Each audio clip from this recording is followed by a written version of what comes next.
Akhir September lalu, publik dikejutkan oleh pernyataan Menteri Desa Yandri Susanto soal desa di Kabupaten Bogor yang dijadikan agunan pinjaman bank. Akibatnya ribuan warga terancam pidana, padahal mereka sudah tinggal di sana sejak zaman penjajahan. Lalu bagaimana nasib dari warganya? Berikut segmen telusur kasus lahan desa digadaikan warga Kelimpungan oleh jurnalis Metro TV Reyda Pulpi untuk Anda.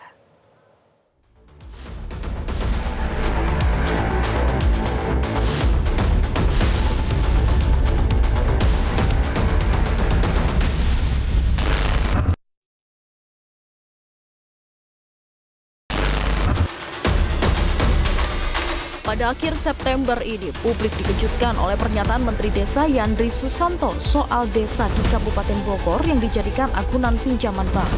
Akibatnya, ribuan warga terancam pidana, padahal mereka sudah tinggal di sana sejak zaman penjajahan. Kami pun menuju ke desa yang dimaksud oleh Menteri Desa di Kabupaten Bogor. Namun setelah berbincang dengan sejumlah narasumber via telepon, ternyata yang dimaksud bukanlah Desa Sukawangi, namun Desa Sukaharja. Butuh sekitar waktu 4 jam dari Jakarta, kami tiba di Desa Sukaharja. Kami sudah tiba di Desa Sukaharja, Kabupaten Bogor. Pemirsa, kalau kami lihat di beberapa lokasi ini sudah dipasang plang seperti ini, tanah milik negara. Dan sebenarnya kisah desa yang dijadikan agunan ini tidak terjadi begitu saja. Kita lihat ini semua dimulai pada tahun 83. Saat itu Lee Darmawan Ciankiat, pemilik Bank Perkembangan Asia atau BPA, ini memberikan pinjaman kepada Muhammad Madrawi yang merupakan Direktur PT Perkebunan dan Peternakan Nasional Gunung Batu. Pinjamannya ini senilai 850 juta rupiah yang mengagunkan tanah seluas 406 hektar menggunakan nomor girik milik warga Desa Sukaharja. Kemudian pada tahun 91 muncul putusan Mahkamah Agung di mana Lee Darmawan Ciankiat ini menjadi tersangka kasus korupsi dan seluruh asetnya ini disita, termasuk lahan agunan dari PT Perkebunan dan Peternakan Nasional Gunung Batu. Tapi saat itu peta luasannya berbeda menjadi 445 hektar. Nah, pada tahun 94 eksekusi kasus dilakukan oleh BLBI. Ini mengeksekusi sejumlah aset milik Lee Darmawan Ciankiat, termasuk yang ada di Desa Sukaharja. Saat itu, lahan yang terverifikasi luasnya sekitar 80 hektar. Kemudian di tahun 2019 tiba-tiba muncullah tim Satgas BLBI yang saat itu didampingi BPN, memploting dan mengklaim ada 445 hektar sitaan tanah atas nama Lee Darmawan Ciankiat di Desa Sukaharja. Kemudian pada tahun berikutnya, ini mulailah dilakukan pemasangan plang hingga 2022 melakukan pemblokiran pelayanan pajak dan jual beli seluruh Desa Sukaharja. Jadi tidak semua wilayah di Desa Sukaharja ini terkena dalam kasus tanah yang digunakan sebagai agunan. Tapi ternyata Desa Sukaharja ini bukan satu-satunya. Karena di Desa Sukaharja ini kurang lebih ada 528 hektar yang menjadi masalah. Sementara tetangganya adalah di Desa Sukamulya, sekitar 370-an hektar. Padahal informasi yang kami dapatkan pemirsa bahwa sebagian besar warga di sini memang sudah memiliki SHM atau surat hak milik. Nah, bagaimana ini bisa terjadi? Kami bertemu dengan Sekretaris Desa Sukaharja, Adi. Ia menyebut permasalahan di desanya sudah menahun dan belum ada jalan keluar. Saya kan tadi sudah mencoba melihat ke sekeliling, ternyata banyak plang yang sudah dipasang. Itu sebenarnya sudah dipasang dari kapan, Pak? Ya, yang saya tahu itu tahun 2019. Ya. Sampai saat ini pun masih banyak pemasangan juga? Untuk sekarang belum. Kalau di Desa Sukaharja ini kan kurang lebih sekitar 500-an hektar ya yang menjadi agunan begitu. Sudah ada yang terlelang? Belum. Kemudian dari warga sendiri bagaimana responnya, Pak? Kan karena sudah SHM, kenapa tiba-tiba dilelang? Ya kalau yang punya SHM dia pasti bertahan, karena itu juga alas bukti kepemilikan dari negara juga yang dikeluarkan oleh BPN. Tapi sempat ada yang datang kemari untuk mengukur secara langsung gitu nggak, Pak? Belum. Sama sekali? Belum divalidasi sama antar pemerintah desa. Misalkan pemerintah desa bertanya nih, kok luasnya misalkan 440 itu tanahnya yang mana? Kalau warga desa sih berharap masalah ini cepat tuntas ya. Jangan sampai generasi baru dikasih permasalahan tanah gitu. Jadi repot lah kalau bisa selesai, karena selain pemblokiran yang dilakukan oleh pemerintah gitu ya tahun 2022 sampai tahun 2025 bulan Februari ya tanggal 24 gitu ya. Ada pemelotingan juga di wilayah yang di sana, pemelotingan tanah warga. Jadi kalau BPN kan sistemnya gini, kalau misalkan terploting sama HGU Perhutani, oh ini terploting sama BLBI, sementara warga juga oh punya tanah bukti pemilikan, ini gimana gitu. Salah satu warga yang tanahnya ikut terseret dalam kasus ini adalah Andika. Sudah sejak zaman kakeknya, tanah yang ia dan keluarganya tempati tiba-tiba dicatut dan diagunkan.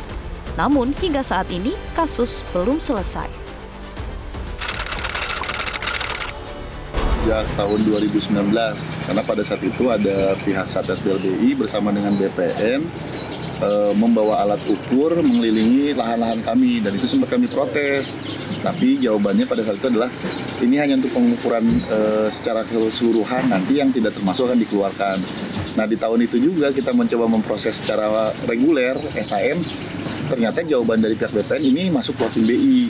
Nah disusul tahun 2022 kalau nggak salah ketika ada program PTSL dari pemerintah, kita sudah melakukan pengukuran, ternyata pihak BPN nggak mau menandatangani berkas karena katanya ini juga termasuk dalam plotting BPN.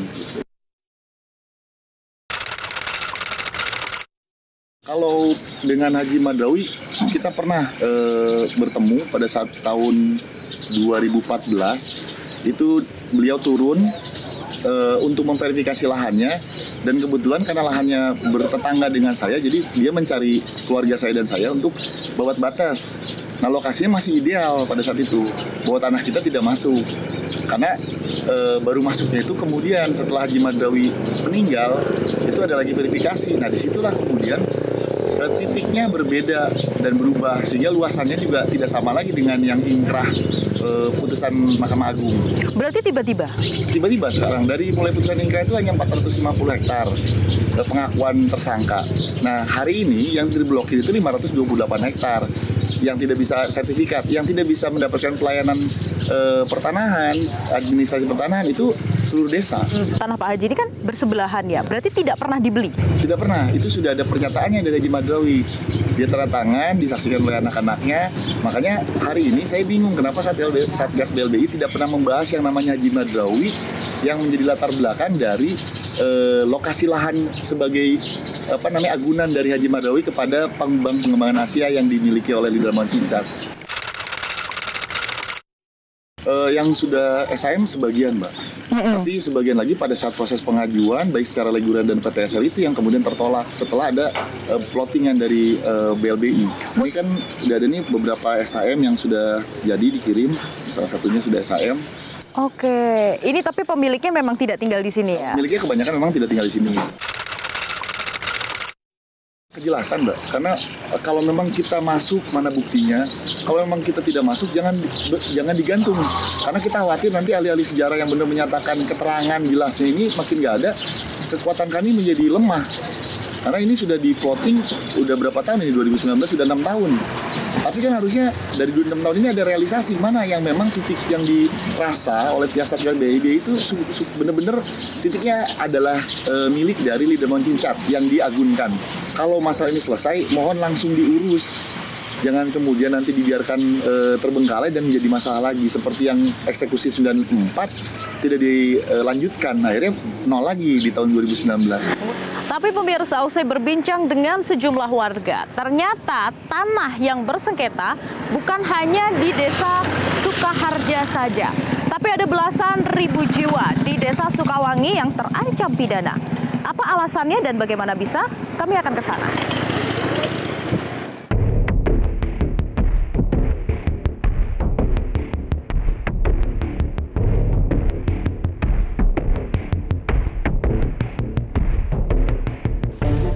Desa Sukawangi merupakan pemekaran dari Desa Sukaharja pada tahun 1982. Kini Desa Sukawangi juga tengah diterpa permasalahan konflik dengan kementerian. Tanah mereka diklaim masuk ke dalam hutan lindung. Bahkan 4 warga sudah ditetapkan sebagai tersangka. Sesuai kemarin yang dibahas oleh Kemendes ya, bahwa Desa Sukawangi diangunkan itu tidak benar untuk Desa Sukawangi, tapi untuk yang Desa Sukawangi sendiri itu benar adanya bahwa ada 4 tersangka karena di situ warga kami ini menduduki menggunakan lahan tanpa seizin dari Kementerian Kehutanan. Padahal SK desanya dulu sudah duluan daripada SK Kementerian Kehutanan. Kenapa duluan? Karena desa sendiri ini kan sudah ada sebelum kemerdekaan, yaitu tahun 1930, waktu itu masih Desa Sukaharja, Kecamatan Jonggol. Desa Sukawangi ini dianggap masuk dalam wilayah hutan lindung. Betul. Berapa luasnya? Kalau berdasarkan SK dari Kementerian Lingkungan Hidup itu 1.800 hektar. Itu seluruhnya? Semuanya satu desa, baik di dalamnya ada bukti kepemilikan sertifikat, AJB, ya kan, SPPT yang setiap tahun bayar pajak warga masyarakat Sukawangi. Termasuk kantor kepala desa, Pak? Termasuk kantor desa Sukawangi dan semua pasus-pasus yang ada di Sukawangi itu masuk ke dalam SK Lingkungan Hidup tahun 2022. Ya saya berharap sih ini selesai lah, karena kasihan ke generasi kita ke depannya. Menteri Desa Yandri Susanto menyampaikan pihaknya menargetkan penuntasan kasus 2 desa di Kabupaten Bogor yang dijadikan agunan selesai pada Oktober ini. Penyelesaian akan dituntaskan Kemendes dengan berkoordinasi beragam pihak, termasuk pemerintah daerah setempat. Kini total ada 3 desa di Kabupaten Bogor, Jawa Barat yang tengah menghadapi permasalahan lahan. Sayangnya, pihak-pihak terkait belum menanggapi permintaan wawancara kami. Kasus sengketa tanah terus-terusan terjadi, pemirsa. Ini bukan yang pertama kali. Seharusnya pemerintah sudah menyiapkan mitigasi dan juga bagaimana penyelesaian agar kasus serupa tak terus-terusan terjadi dan merugikan masyarakat. Bagaimana kalau menurut Anda? Dari Kabupaten Bogor, Tim Liputan, Metro TV. Jelajahi cara baru mendapatkan informasi. Download Metro TV Extend sekarang.